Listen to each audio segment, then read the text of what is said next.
Assalamualaikum warahmatullahi wabarakatuh. Apa kabar semuanya? Kembali jumpa dengan Ibu dalam pelajaran Bahasa Indonesia kelas 7. Hari ini kita akan menyajikan puisi rakyat secara lisan dan tulisan.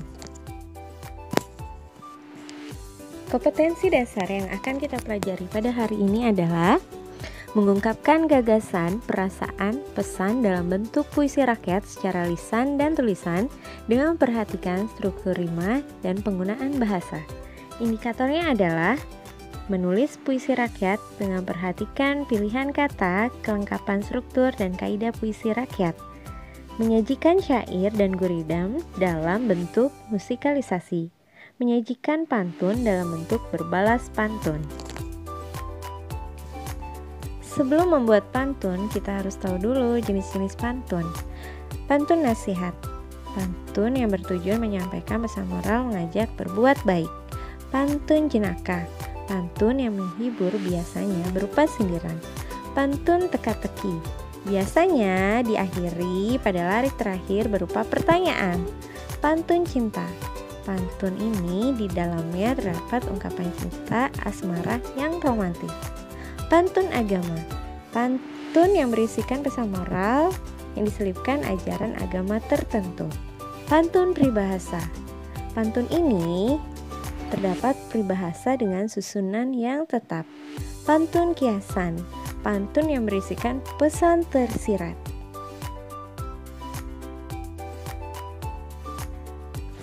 Selanjutnya adalah langkah-langkah menulis pantun. 1. Tentukan tema pantun yang akan kita buat. Yang kedua, buat dahulu 2 baris isi. Pantun apa yang ingin kita sampaikan. Yang ketiga, perhatikan suku kata dan rima di akhir isi. Selanjutnya, kita pilih kosakata yang diakhiri dengan bunyi yang sama dengan rima pada isi. Terakhir, membuat 2 larik atau baris sampiran dengan akhiran kosakata yang sama dengan isi tersebut. Ayo kita mulai membuat pantun. Yang pertama, tentukan tema pantun. Tema pantun yang akan kita buat adalah pantun nasihat. Selanjutnya, buatlah 2 baris isi pantun yang ingin kita sampaikan. Nah, di sini muka boleh kelihatan jelek, tapi hati siapa yang sangka. Langkah yang ketiga adalah perhatikan suku kata dan rima di akhir isi. Nah, karena 2 baris isi tadi adalah dengan kata jelek, nah berarti di sini dengan akhiran ek, berrima ek. Dan tapi hati siapa sangka, sangka dengan rima ka. Maka kita harus mencari kata yang hampir sama dengan kata jelek dan sangka. Selanjutnya kita mencari dan memilih kosakata yang diakhiri dengan bunyi yang sama dengan rima isi. Nah, kita sudah menemukan kata jelek memiliki rima yang sama dengan nenek, cobek, bebek. Kata sangka memiliki rima yang hampir sama dengan semangka. Selanjutnya kita membuat 2 larik sampiran pada larik pertama dan larik kedua dengan kosakata yang kita pilih tersebut. Yuk, mari. Kira-kira apa ya larik 1 dan 2 itu? Teman-teman masih ingat kan ciri-ciri dari pantun? Salah satunya adalah pantun memiliki rima AB. Nah, jadi yang harus kita ingat, baris pertama memiliki rima sama dengan isi baris ketiga. Sedangkan baris kedua atau larik kedua memiliki rima yang sama dengan baris keempat atau isi larik keempat. Misalkan, pada larik pertama atau baris pertama, saya memilih kata nenek yang memiliki bunyi hampir sama dengan jelek. Lalu, lari kedua, saya menggunakan kata semangka yang hampir sama dengan rima sangka. Jadi, kira-kira bunyi sampiran baris pertama dan baris kedua apa ya? Ada yang bisa bantu? Cara jawabannya adalah jalan-jalan ke rumah nenek, pulangnya membeli semangka. Muka boleh kelihatan jelek, tapi hati siapa sangka? Nah, sudah bisa belum? Yuk, sekarang kita latihan yuk. Sudah siap? Tugasnya adalah buatlah sebuah pantun dengan pilihan tema. Boleh pantun jenaka, nasihat, atau cinta. Siap ya? Selamat mengerjakan. Setelah pantun, mari kita belajar langkah-langkah membuat syair. Yang pertama, menentukan tema. Kedua, menentukan tujuan dan amanat dari syair yang akan kita buat. Yang ketiga, menentukan persajakan. Yang keempat, menuliskan kata kunci. Kelima, mengembangkan ide. Yang terakhir, menggunakan gaya bahasa. Contoh tema syair yang akan kita buat adalah pentingnya mencari ilmu. Setelah kita tentukan tema, lalu tentukan tujuan, yaitu tujuannya adalah menyadarkan manusia akan pentingnya mencari ilmu. Selanjutnya, amanat yang akan kita sampaikan adalah manusia harus menyadari bahwa mencari ilmu adalah hal yang sangat penting.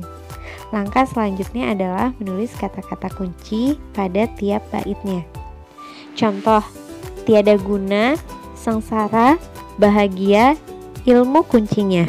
Selain itu, yang harus kita perhatikan dalam membuat syair adalah semua baris pada syair adalah isi dan bersajak aa. Nah, jadi tadi tema yang sudah kita tentukan, amanat, dan tujuannya, maka syairnya seperti berikut. Kesana kemari tiada guna, sengsara dunia karena kebodohannya. Jika ingin hidup bahagia, menggenggam ilmu adalah kuncinya. Nah, itu tadi contoh syair yang sudah kita buat bersama-sama.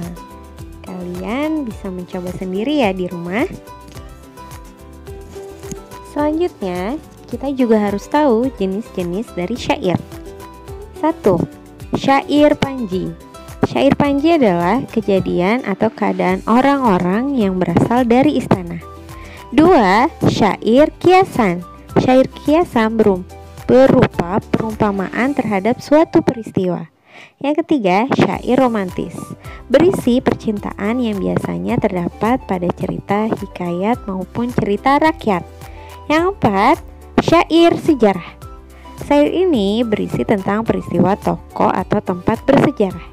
Yang kelima adalah syair keagamaan, biasanya ajaran Islam, sufi, riwayat, cerita Nabi dan Rasul, pedoman hidup agar bahagia dunia akhirat. Langkah-langkah menulis gurindam. 1. Menentukan ide yang ingin disampaikan. 2. Menata ide. 3. Memilih kosakata. 4.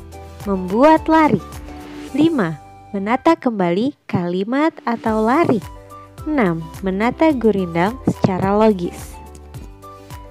Dalam menulis gurindam, ciri-ciri yang harus kita ingat adalah bahwa dalam setiap bait terdiri dari 2 baris. Setiap bait gurindam memiliki kaitan atau hubungan sebab akibat. Gurindam bersajak AA, BB, CC, DD, dan seterusnya. Selanjutnya, kita juga harus tahu jenis-jenis dari gurindam. 1. Gurindam berangkai. Gurindam berangkai adalah bentuk gurindam yang diberi tanda dengan kata yang sama baris pertama setiap baitnya. Contohnya, lakukan saja yang menurutmu benar, lakukan saja yang menurutmu pantas. Lakukan baris pertama dan kedua merupakan kata yang sama. Selanjutnya, pada bait yang kedua, hidup hanya bergantung hati, hidup hanya sesaat dan lalu mati. Pada bait kedua, baris 1 dan 2 memiliki kata yang sama, yaitu hidup. Yang kedua, gurindam berkait. Gurindam berkait adalah gurindam yang diberikan tanda dengan adanya hubungan antara bait pertama dengan bait-bait seterusnya. Contohnya, siapa tidak ingin sesat dunia akhirat, maka cepat bertaubat sebelum kiamat. Namun, siapa yang lekas bertaubat sebelum kiamat, maka dapatlah itu dinamakan selamat. Nah, itu adalah contoh dari 2 jenis gurindam. Ibu harap kalian dapat membuat gurindam sendiri ya. Waktunya tugas. Tugas di rumah, menulis dan menyajikan pantun, syair, gurindam dengan tema bebas. Jangan lupa dikerjakan ya. Terima kasih.